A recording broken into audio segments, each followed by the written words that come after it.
Gratitude is a feeling of appreciation and thankfulness when we stop and we just take time to focus on what we have in our life rather than what's missing in our life. And what tends to happen is that attracts more of focus on what we have and to be more grateful for that. And it builds like an expansive energy.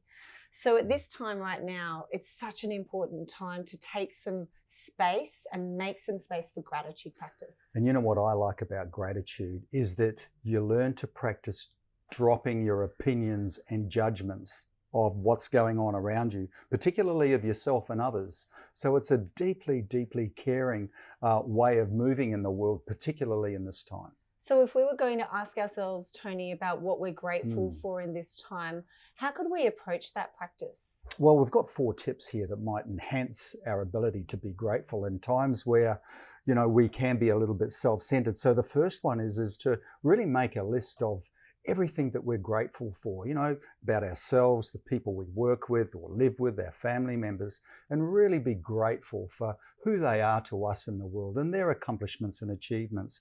And even looking at our own accomplishments and achievements too, and even those tough lessons in life, you know, and what we learn from that, we can be grateful for those teachers in our life that have made an impact on us.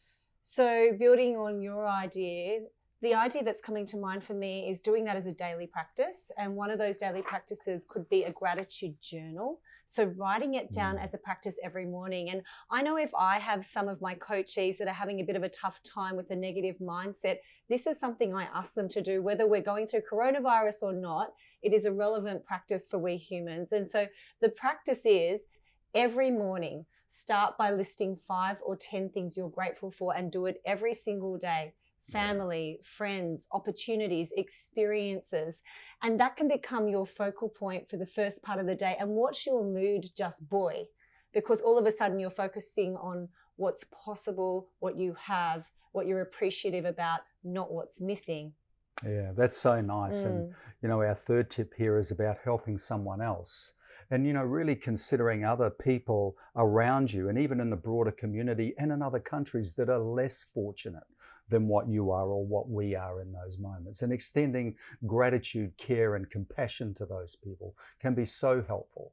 And then I'm going to build on your point again to talk about how we could be in a conversation of gratitude. So it's not just something that's an internal practice. Sometimes once we've gone through that process, we can reach out and express our gratitude.